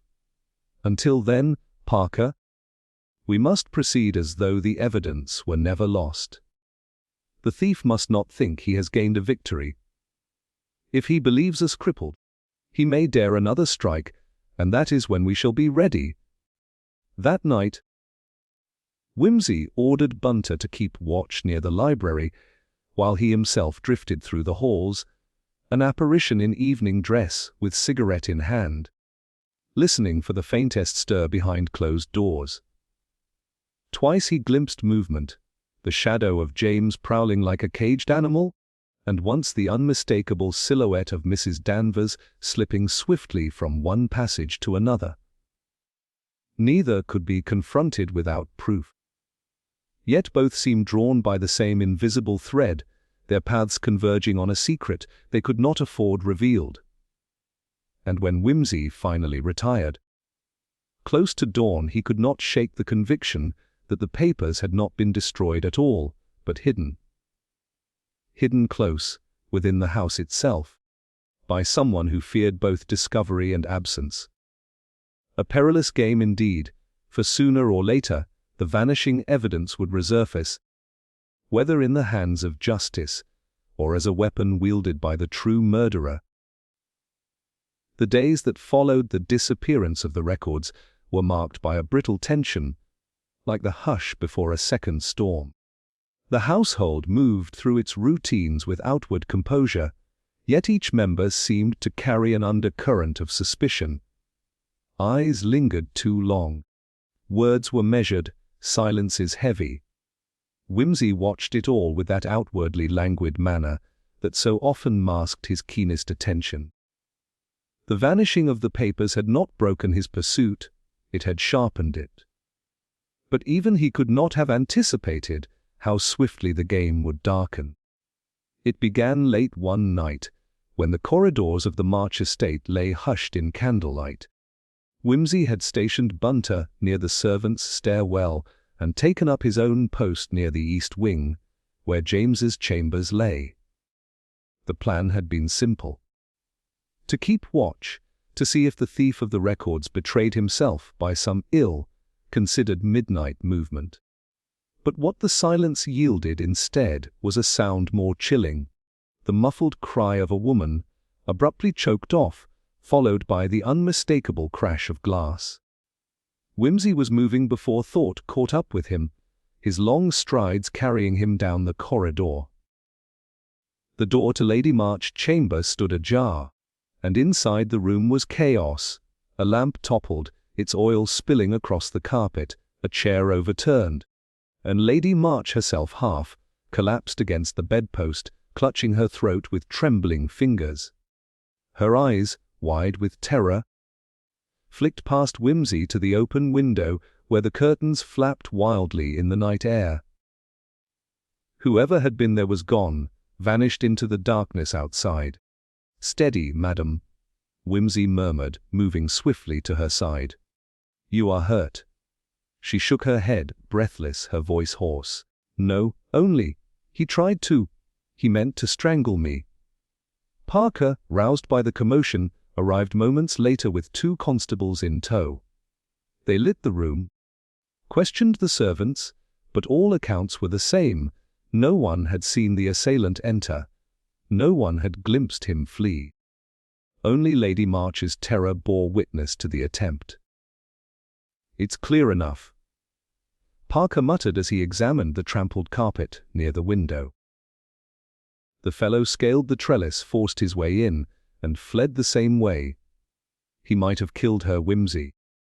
Whoever we're chasing isn't only covering his tracks. He's escalating. Whimsy said nothing at first, crouching to inspect the fragments of glass scattered across the floor. They belonged to a small perfume bottle. Its stopper cracked clean through as though crushed in a powerful hand. A curious trifle, perhaps, but Whimsy's eyes narrowed at it.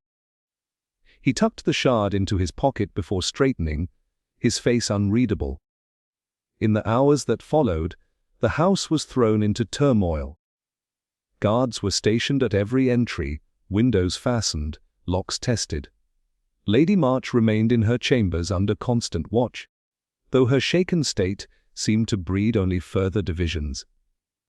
James insisted it was proof that someone else hunted them all, that he himself was blameless. Mrs. Danvers, pale but tight-lipped, remarked that it was no coincidence Lady March had nearly been silenced on the very night whispers of the missing records began to spread. Parker, grim and pragmatic, argued that they were all suspects still, and that one of them had staged the attack for effect. But Whimsy said little. He drifted through the corridors with an air of thoughtful distraction, yet his mind was taut as a drawn bowstring. The attack had not been clumsy. It had been daring, brazen even, as though the villain meant not only to frighten Lady March, but to remind everyone that the game was his to command. And Whimsy, though unwilling to admit it aloud, knew they had lost ground. That loss became all the sharper when, the next morning, another discovery was made. One of the constables, making his rounds in the garden, found the body of the footman sprawled near the edge of the ornamental pond. His throat bore deep bruises, cruel and unmistakable.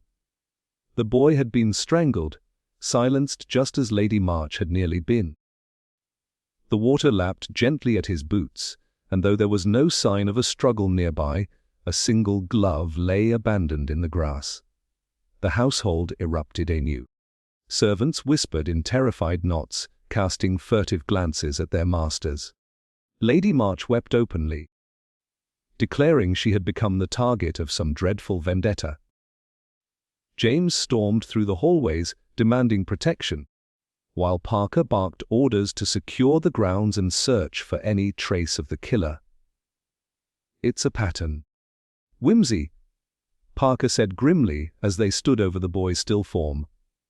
First the evidence stolen, then Lady March nearly strangled. Now this poor devil finished off the same way. The murderer is tightening the noose, if you'll forgive the phrase. He's warning us all, back away or more will follow.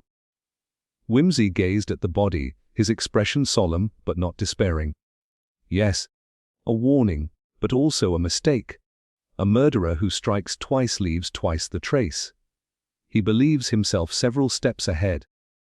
But the shadow grows longer the further it stretches. He said no more, but that night he retired not to bed, but to the library, where he sat deep in thought before the fire.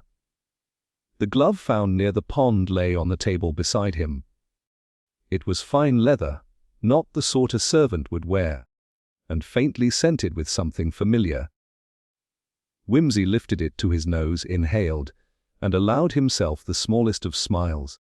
The same perfume that had shattered in Lady March's chamber clung faintly to the glove. A thread, slender but strong enough to follow. Bunter entered quietly, carrying a tray. "You mean to use it, my lord?" "In due time, Bunter," Whimsy murmured. "For now, the house is rattled, frightened. And that is precisely as our adversary intends." But the moment is coming when fear will drive them to folly. And when that moment comes, we shall be waiting. For though the household trembled under the spectre of a killer still unseen, Whimsy knew the game had reached its most dangerous phase. The villain was bold enough now to kill under their very noses. The question was no longer only who had committed the first crime, but how many more might fall before justice could unmask the hand that struck in the shadows. The shock of the footman's murder settled over the March estate like a fog that refused to lift. Servants moved in anxious clusters, whispering in hallways as if afraid that even their words might provoke the unseen hand that struck among them. Guards patrolled every gate. Parker stalked the corridors with dogged efficiency, and Lady March barricaded herself in her chamber, attended by her maid and refusing all company save Whimsy's. Yet beneath the confusion, Whimsy could feel something shifting, an invisible shape pressing outward through the chaos, waiting to be recognized. The household had scarcely slept when Parker called another assembly in the drawing room. He was stern, practical, and visibly wary, though his voice remained steady. The murderer has revealed himself for what he is, ruthless, cunning, and unafraid to kill again. Until we have him, no one is to move unaccompanied. Every door is to remain locked, every servant accounted for. His words carried the weight of a gaoler reading new rules. But Whimsy, lounging in a chair with his chin propped delicately in one hand, seemed only half attentive. It was not Parker's orders that occupied him, nor even the speculation of James, who loudly insisted that the attempt on Lady March proved his own innocence. It was something quieter, buried in the aftermath. Whimsy's mind turned back to the broken perfume bottle, the glove scented faintly of the same fragrance, and Lady March's hoarse declaration that her attacker had meant to silence her. A trifling connection, perhaps, but in those trifles lay the substance of truth. Later, while Parker busied himself with securing testimony from the staff, Whimsy took to wandering the house with an idle air. He paused in the gallery, where the portraits of long, dead March ancestors stared out in stern silence, and allowed his eyes to drift over the scattered objects left carelessly on tables, the arrangements of flowers, the open books on a sideboard. Something itched at the back of his mind, a rhythm, an echo he could not yet place. It was in the library, where Lady March had retreated earlier to recover, that the thread at last began to reveal itself. She was seated near the fire, her hands clasped tightly in her lap, while her maid fussed with the curtains. Whimsy approached with his usual courtly ease. "My lady," he said gently, "forgive the intrusion. I thought perhaps you might be calmer in more congenial company." She gave him a thin smile, though her eyes were restless. "I cannot rest, Lord Whimsy. To be attacked in my own chamber. It is intolerable. I cannot understand why anyone should wish me harm." "Indeed, it is a cruel business," Whimsy agreed, taking up a position near the mantel. "And yet, curiously enough, murderers often reveal themselves by their methods, their peculiar habits, or even their choice of weapon. You, for example, prefer that Italian perfume of yours. I detected it in your chamber last night." Her hand moved almost involuntarily to her throat. Yes. I have always favored it. My husband detested the scent, but I found it comforting." Whimsy inclined his head, as though merely making polite conversation. But his eyes flickered toward the maid, who had stiffened ever so slightly at the words. Not fear, not shock, something else. Recognition, or resentment. The detail lodged itself firmly in his mind. That evening, as the household settled into uneasy quiet, Whimsy returned to his seat in the library. The glove lay before him once more, the faint trace of perfume still clinging stubbornly to the leather. It was not Lady March's glove. That much he was certain of. The size and stitching bespoke another hand entirely. Yet the scent tied it to her chamber, to the shattered bottle, to the attempted strangling. Unless, of course, the perfume was not hers alone. He sat motionless, eyes half closed, recalling the countless hours spent in drawing rooms, dining halls, and corridors over the past days. The maid adjusting the curtains, Mrs. Danvers arranging flowers, James carelessly tossing his coat across a chair. Details that had seemed inconsequential at the time. But there was a repetition, a rhythm in it all. The same faint aroma lingered not just in Lady March's presence, but elsewhere. In the corridor outside James's room, near the servants' passage, even faintly on the stairwell leading down to the kitchens. And then it struck him, not perfume at all, but the lingering trace of a specific oil. He had noticed it first in the laboratory records that had since disappeared. An obscure chemical, once used in apothecary tinctures, now largely abandoned. The missing formula, the shattered vial, the scented glove, all were threads of the same weave. The murderer had not only stolen the past, he carried it with him still.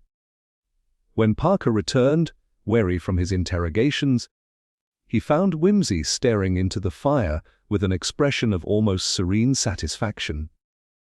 "You've found something?" Parker said at once, knowing the look. "A trifle, dear Charles," Whimsy murmured.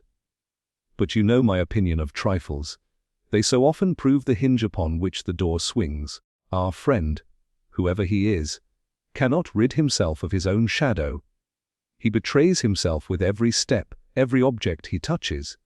The pattern is there, plain as day, once you teach your eyes to see it." Parker frowned. "And what does this pattern tell us?"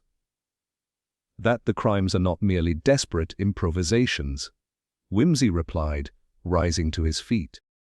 "They are bound to the past, an old grievance, an old experiment, an old scent that clings like guilt itself.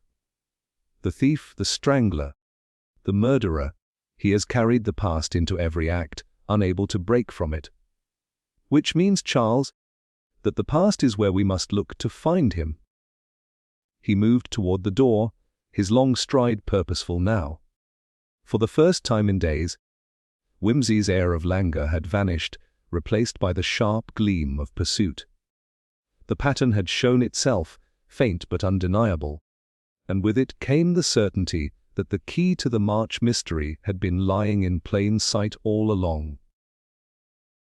The villain's shadow was lengthening, and Whimsy meant to follow it back to the place where it had first begun. The revelation of the pattern gave Whimsy no peace that night. He paced the library long after the others had retired, his cigarette burning down to ash between his fingers, his eyes fixed not on the fire but on the recesses of his own thoughts. The air seemed thick with the clinging scent that had followed him through the halls, at once familiar and unnatural. At last, as the first suggestion of dawn paled the sky, he drew a sharp breath, as though some inner lock had given way. The truth was there, waiting. But it demanded to be faced squarely, however hideous its form. Parker found him at the window in the grey morning light, leaning heavily on the sill. His shoulders taut with restless energy. "You've been up all night," Parker said, frowning. "Quite," Whimsy replied without turning. "The company of insomnia is tolerable when one has a riddle for a bedfellow. But this riddle, Charles, is no mere cipher of greed or envy. It is older, darker, a festering wound that has eaten its way into every life beneath this roof."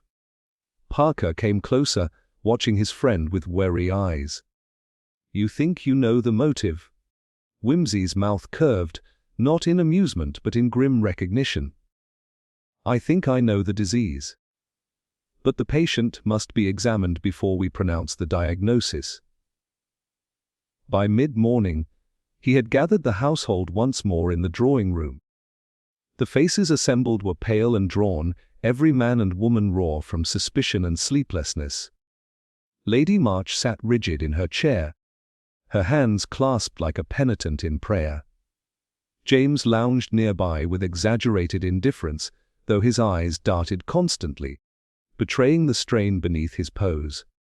The servants stood along the wall, a line of anxious, hollow-eyed witnesses. Wimsey surveyed them with an air of quiet detachment, then spoke, his voice measured, almost conversational. "We have spoken of theft, of broken vials and missing records, of murder and attempted murder. But we have not yet spoken of why.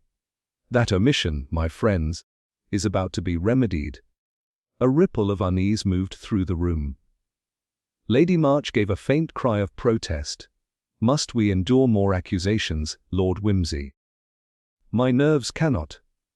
"Courage, madam," he interrupted gently, "for the truth is kinder than ignorance, though it cut more sharply at first. This house has been haunted, not by phantoms, but by the shadow of a man long dead, Sir Reginald March." The name fell like a stone into water. Even Parker stiffened. Wimsey pressed on, his eyes fixed on the company. "You all know the reputation of the late baronet. He was brilliant. Yes, a chemist of no mean talent, but he was also cruel, proud and reckless. His experiments skirted the edge of ruin, and more than once they cost lives. Servants dismissed without reference, assistants crippled, one even driven to madness by fumes. He left behind not only a widow and son, but a trail of broken lives. And yet, what is most extraordinary? He left behind a formula, a discovery worth a fortune, if only it could be proved. That formula, gentlemen, is the ghost we have been chasing. It was stolen. It vanished, and all our calamities have followed its absence like wolves on a scent. James leapt to his feet, his face flushed. "Then the motive is obvious, isn't it? Money? Whoever took father's papers means to profit from them. It has nothing to do with old grudges or ghosts." "Set down, James," Wimsey said softly, with a steel beneath the silk of his tone. "If money alone were the spur, a single theft would have sufficed. But we have had more than theft, we have had murder." The footman silenced. Lady March nearly strangled in her bed, threats woven through the very fabric of this household. "No, my dear boy, this is not greed. It is hatred. Hatred so deep it has become the very air the culprit breathes." The silence that followed was electric. Wimsey's eyes travelled slowly across the assembled faces, lingering at last upon Lady March's maid. She stood very still, her hands folded before her. Her expression composed, yet there was something in the tightness of her jaw that betrayed her. "Consider," Wimsey continued, his voice low, inexorable. "The glove with the scent, not perfume, but the tincture your master once used in his laboratory. The vial shattered. The smell lingering in corners no lady ever visits. A scent that clings, not to Lady March, but to one who handles her garments, her rooms, her very person daily. Is that not so, Miss Grey?" All eyes turned. The maid's composure faltered, her lips parting in a sharp intake of breath. "You lie!" she burst out, though her voice trembled. "You want to make me the scapegoat? It was Sir Reginald who ruined lives. Not I." "Aye," Wimsey said softly, "and so the heart speaks. It was Reginald March who wronged you or someone you loved. Not for money, not for gain, but for revenge. Is it not true that your brother was once in his service? An assistant in those very experiments that made March's name and fortune, and that your brother died, poisoned, slowly, by the fumes of Reginald's work." Her face crumpled, the mask at last broken. She sank against the wall, her voice rising in a wail. "He killed him. My brother wasted away in agony, and March dismissed him without a word of pity. He left us in poverty and shame, while he dined with lords and ladies. I swore he would pay, and if death took him too soon, Then his family, his precious legacy, would bear the weight of justice. Lady March gasped, clutching at her breast. James stared in horror, unable to move. The servants murmured in shock, crossing themselves as though a devil had confessed among them. Whimsy stepped forward, his expression one of solemn pity. "And so you poisoned the well of this house, Miss Grey. You stole the formula to ruin his name, you killed the footman who saw too much, and you tried to silence your mistress, who had begun to suspect. But hatred, you see, is a poor master. It drives one to betray oneself in the smallest details. A glove, a scent, a memory of the past carried too near the present." The maid's head bowed, her shoulders heaving. "I would have destroyed everything he built," she whispered, brokenly. "I would have watched it burn." Parker moved to her side, placing a firm hand on her arm. She did not resist as he led her away, her sobs echoing down the hall. The household remained frozen in the drawing room, stricken by the revelation. For a long moment, Whimsy stood silent, gazing into the middle distance as though the confession had brought him no triumph, only weariness. Then, with a sigh, he turned to Parker. "There you have it, Charles. Not money, nor power, nor ambition, but hatred, old, festering, poisonous hatred, a motive strong enough to stain every corner of this house in blood." Parker nodded gravely. "And in the end, it was that very hatred that betrayed her." "Quite," Whimsy murmured. He looked toward the window, where the pale sunlight was finally breaking through the fog. "It is always so. Murderers believe themselves masters of the game, but it is their own hearts that play them false. Hatred blinds, envy blinds, fear blinds. But the truth, Charles, the truth is always patient. It waits until one opens one's eyes." The hours after Miss Grey's confession were heavy with unease, as though the house itself had been hollowed out and left trembling in the wind.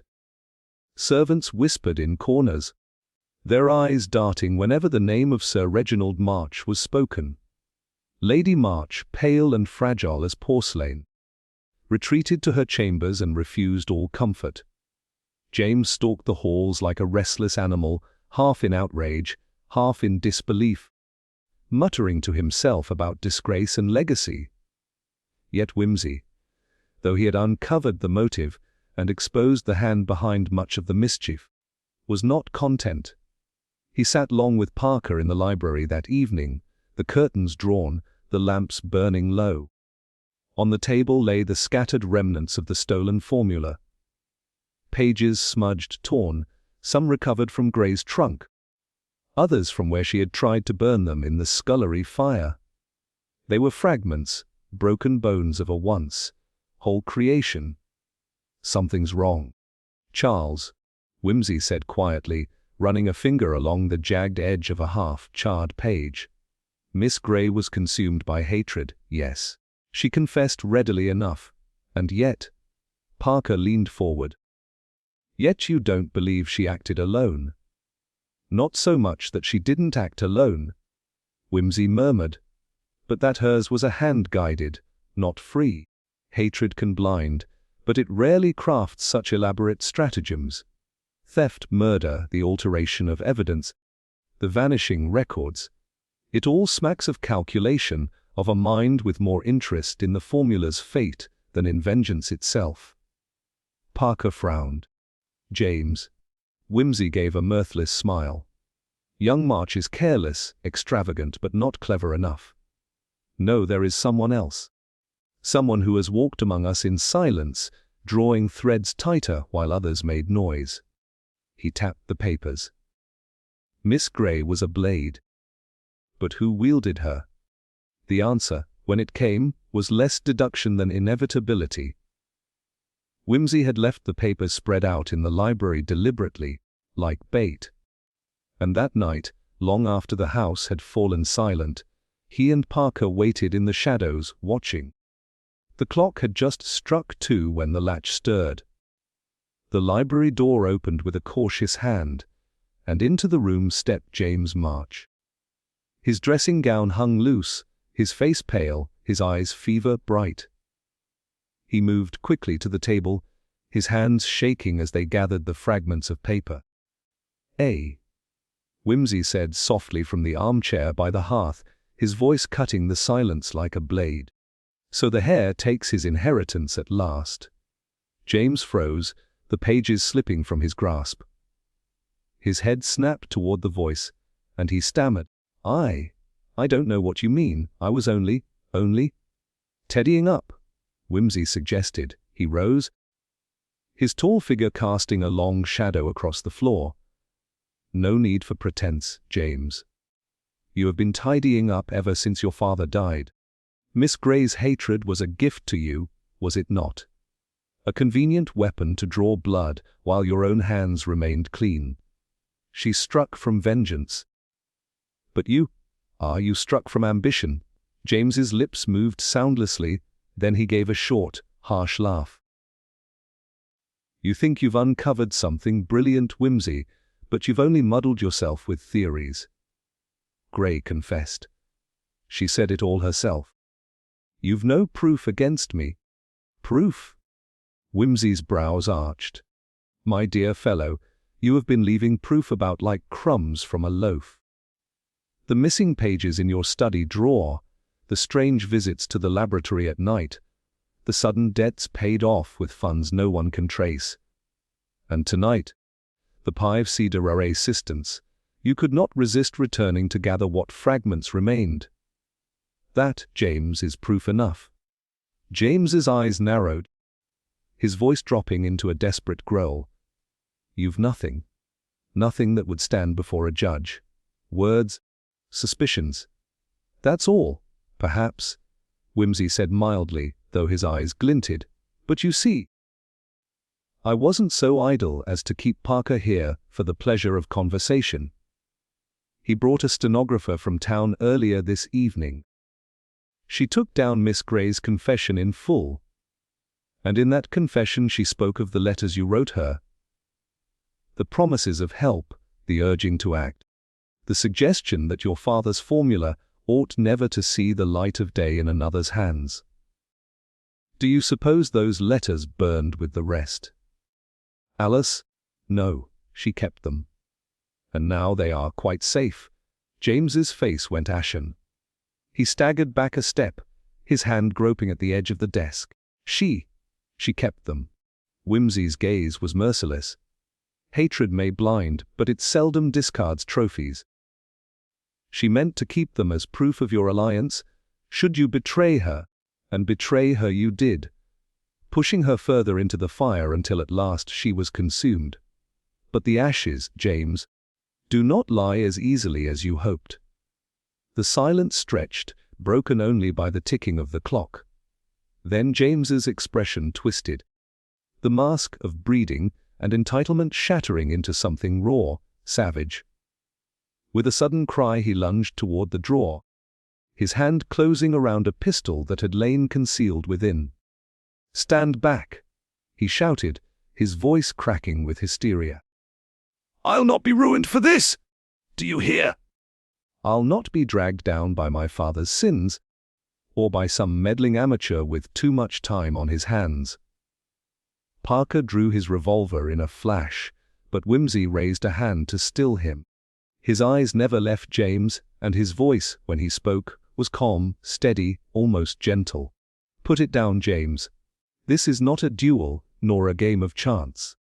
It is the end of a story that began long before you were born. Do not add your mother's grief to the tally of wrongs your father left behind.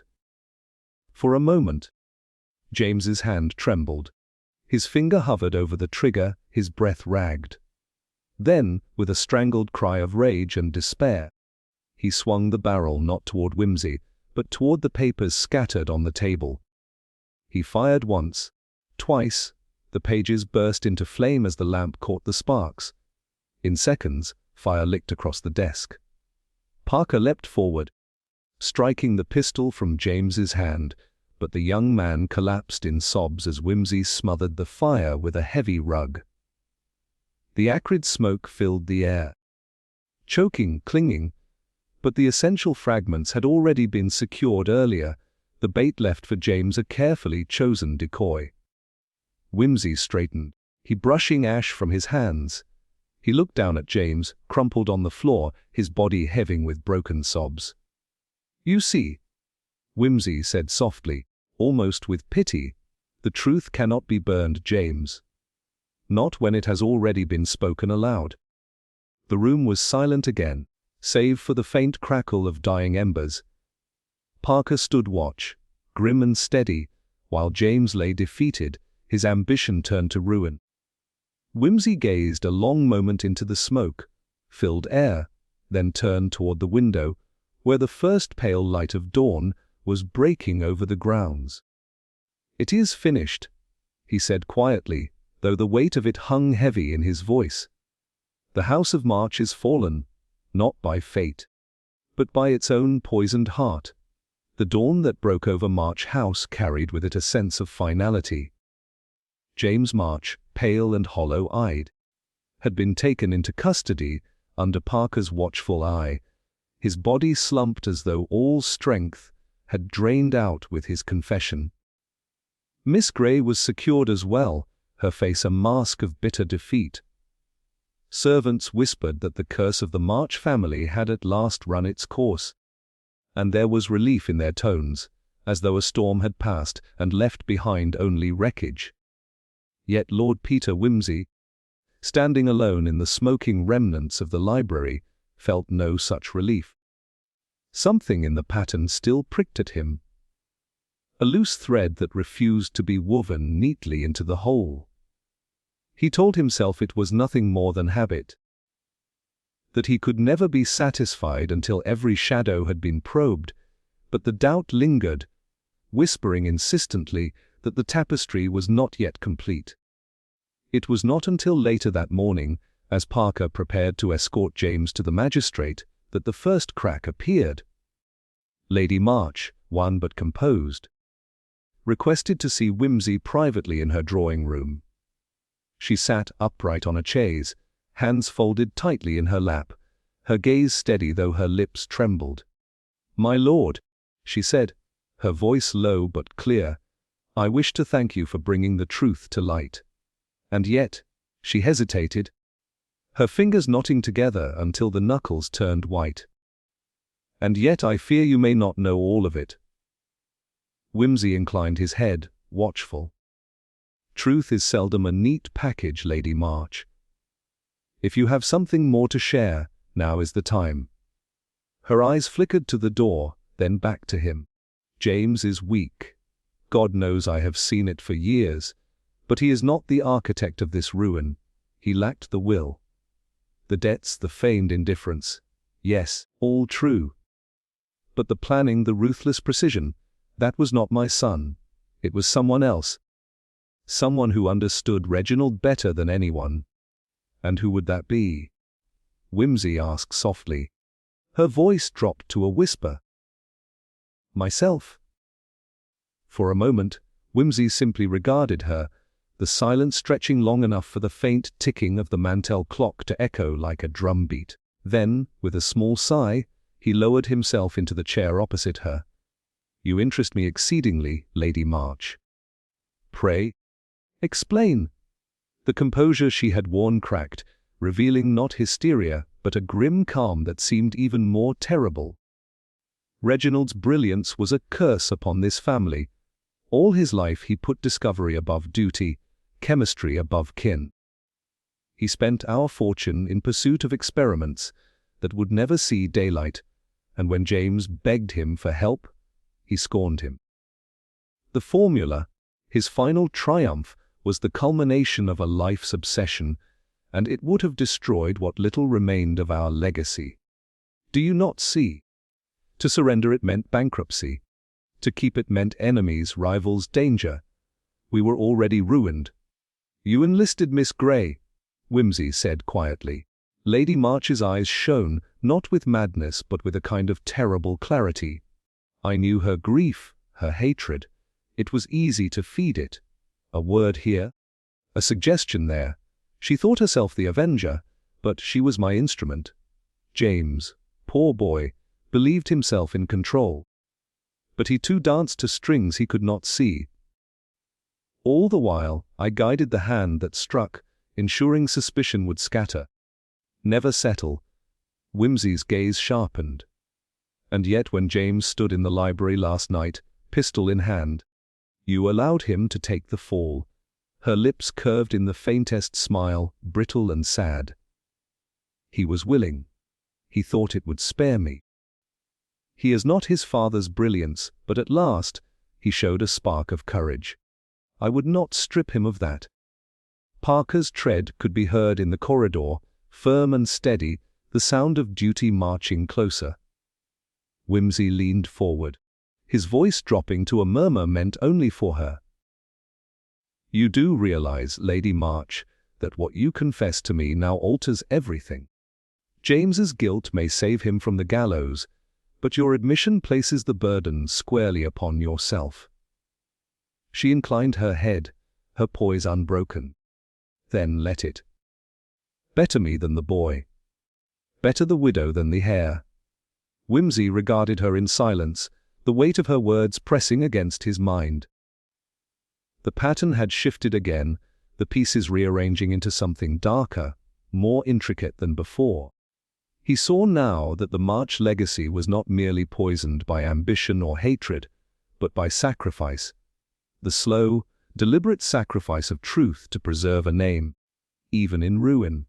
When Parker entered, Whimsy rose smoothly, his face betraying nothing. James is ready? He asked, his tone cool, distant. Yes, Parker replied. He glanced curiously at Lady March, but she sat serenely, as though she had merely been discussing household accounts. Whimsy gave her a final look, measured, searching, then turned back to Parker. Then let us be off. The magistrate will want to hear the tale, though I fear it is more tangled than even he will credit. As they left the drawing room, Parker leaned close. What did she say? Whimsy's eyes flickered, unreadable. Merely that truth is never so simple as we would like. We have a confession, yes. We have guilt, yes. But somewhere in this house, Charles, there remains a silence more eloquent than any confession. And until that silence is broken, I cannot call the matter closed. The carriage wheels turned on the gravel drive, bearing James toward judgment. Behind them, Lady March sat alone in her drawing room, her back straight, her hands folded, her face serene. She had confessed, and yet no record of it existed but Whimsy's memory. Whether he would speak it aloud, whether justice would ever pierce the final veil, remained uncertain. As the house receded into the mist, Whimsy leaned back, his gaze fixed upon the horizon. The pattern had emerged, the motive revealed. The confrontation endured. But still, in the quiet of his mind, he knew the story of the March family was not a tale of villains and victims alone. It was a tragedy woven of love, pride, sacrifice, and ruin. And in that tragedy, the last twist lay not in who was guilty, but in how much truth the world would ever be allowed to see. The magistrate's chambers smelled faintly of paper and ink. An austere room where sunlight filtered through tall windows and cast pale bars of light across the worn oak table. James March sat opposite, his shoulders bowed, his face haggard. Parker stood by the door impassive, while Whimsy, lounging with deceptive ease in a high-backed chair, regarded the proceedings with eyes that missed nothing. The magistrate cleared his throat, spectacles perched low on his nose. You admit, Mr. March, to tampering with your uncle's work, to concealing evidence, to conspiring with Miss Grey in this tragic affair. James swallowed, his voice barely above a whisper. Yes, it was enough to damn him. The confession had weight, and yet Whimsy remained silent, his fingers drumming lightly on the chair's arm. Only when the magistrate moved to finalize the statement did Whimsy rise, smooth and deliberate. If I may. Your worship? he said lightly, though there was steel beneath the surface. "Before you consign young March to the gallows, perhaps it would be prudent to consider whether he is, in fact, the architect of this misfortune, or merely another pawn upon the board." The magistrate frowned, Parker's head snapped toward him, and James himself looked up in startled confusion. Whimsy began to pace, his voice carrying a rhythm of revelation that pulled the room taut. "You see, James March is guilty, yes, but guilty of cowardice, of weakness, of allowing himself to be led. What he is not guilty of is design, the careful planning, the manipulation of Miss Grey, the subtle pressure upon James. All this was done by another hand. A hand we have thus far overlooked, though it has been before us from the very first." Parker stiffened. "You mean Lady March?" "Precisely." Whimsy paused, his eyes gleaming with cold amusement. "She confessed it to me privately this morning. Not in a fit of hysteria, not in a moment of weakness, but with calm deliberation. She orchestrated the whole affair. She knew James was too feeble to act decisively, so she dangled temptation, nudged Miss Grey into her role as executioner, and quietly pulled the strings. Even her supposed fragility was a performance, designed to make her invisible as a suspect." The magistrate adjusted his spectacles, incredulous. "You are telling me Lady March, the widow, was the mastermind?" Whimsy inclined his head. "Indeed. And if you examine the record with care, you will see the signs were always there.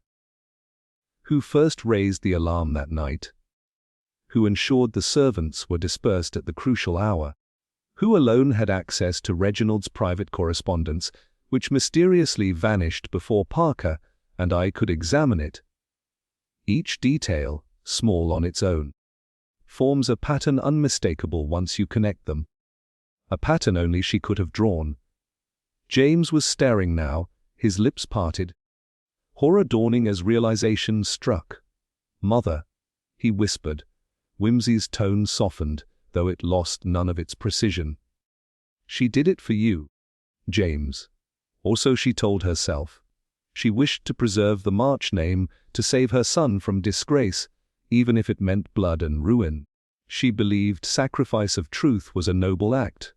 And you let yourself believe she was simply a victim of circumstance. But no, my dear boy. She was the hand upon the lever." The magistrate leaned back heavily, the weight of revelation sinking into the room like a stone in water. "And where is Lady March now?" At that, Whimsy's expression hardened. "At March House, waiting. She knew what she risked when she spoke to me. But whether she awaits arrest or whether she intends to escape justice altogether, that, gentlemen, remains to be seen." Parker wasted no time, striding to the door. "Then we must go at once." They reached March House before noon, the carriage clattering through the drive as a fine mist began to fall. The servants were gathered uneasily in the hall, whispering that her ladyship had locked herself away. Whimsy ascended the staircase with measured steps, Parker close behind. The door to Lady March's chamber stood ajar. Whimsy pushed it open gently. She sat at her writing desk, pen in hand, a half-finished letter before her. The seal of the March crest lay ready, beside a vial of ink, and beside it, a small bottle, unmistakably bearing the faint scent of laudanum. She looked up, serene as ever, and folded her hands. "I wondered how long it would take you," she said calmly. "I knew you would not let the matter rest." Parker's voice was sharp. "Lady March, I must place you under arrest for conspiracy, manipulation, and the murder of Reginald March." She inclined her head unruffled. "So be it. I told Lord Whimsy this morning. I am prepared to bear it." "Better me than James." Whimsy moved closer, his gaze fixed on her. "You played the game perfectly, madam.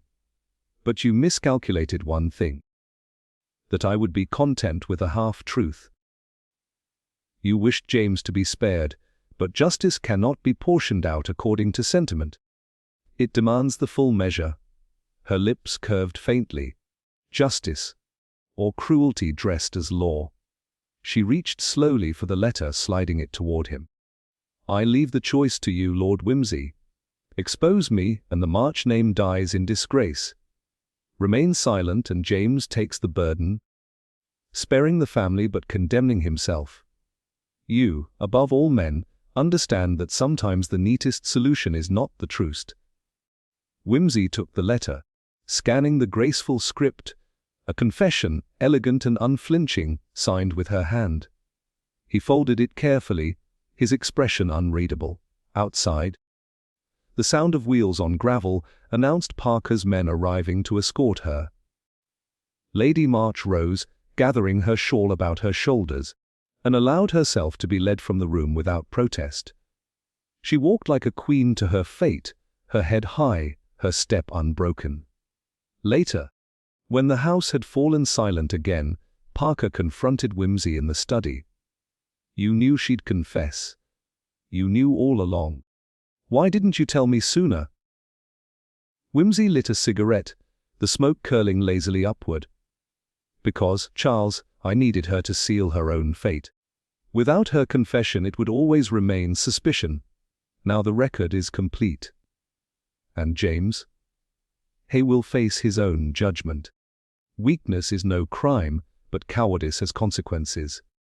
Yet I suspect the court will show him mercy, given his mother's true role. He will live, though the shadow of this business will never leave him.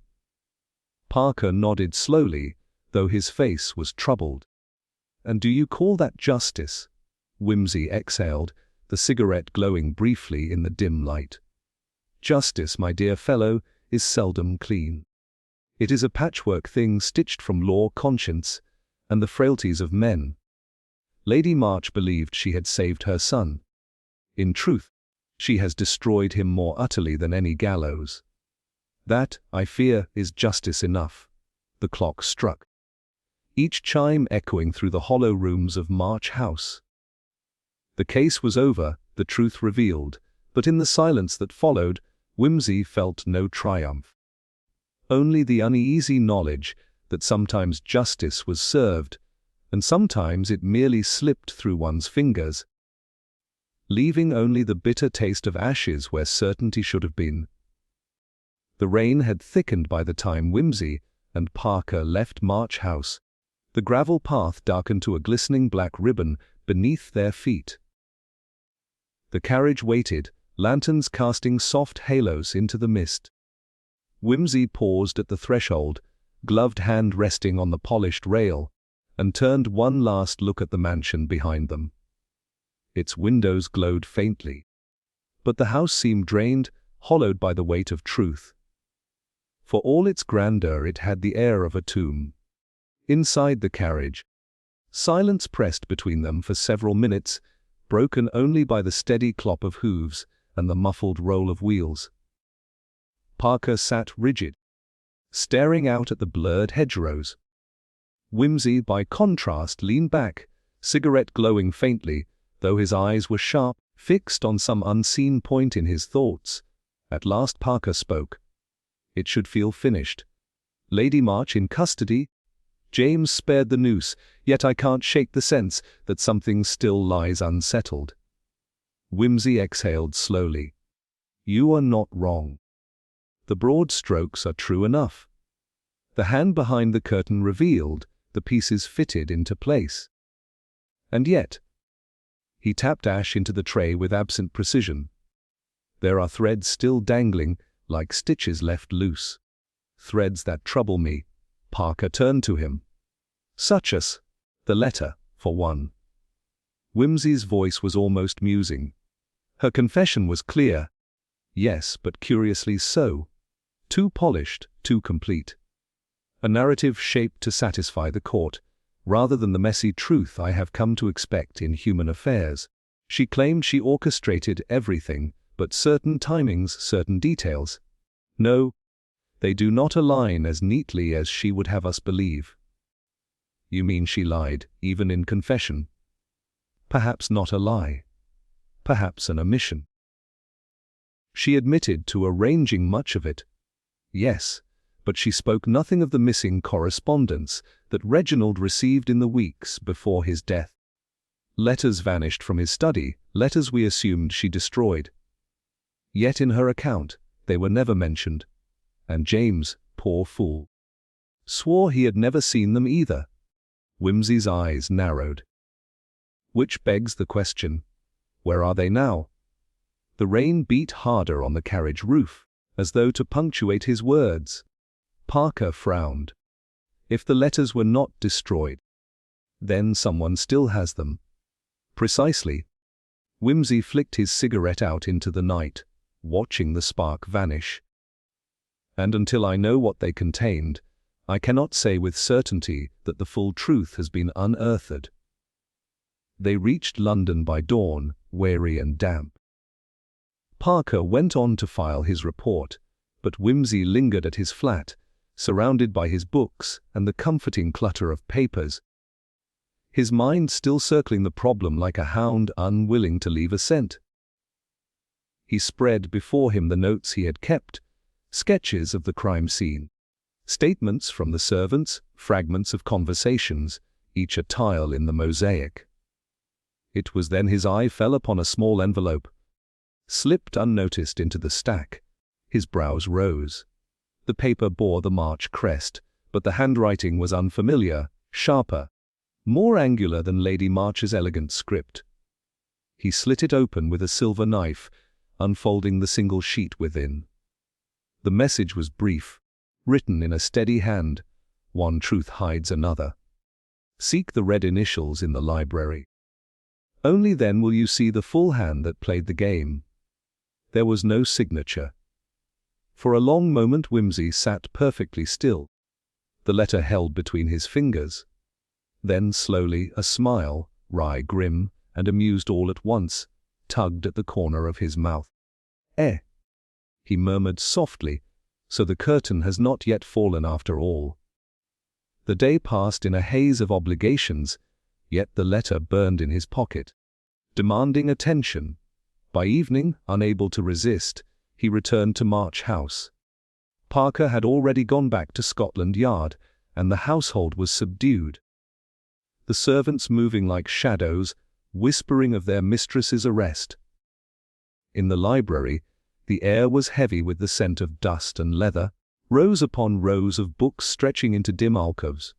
Whimsy moved slowly, lantern in hand, scanning the spines.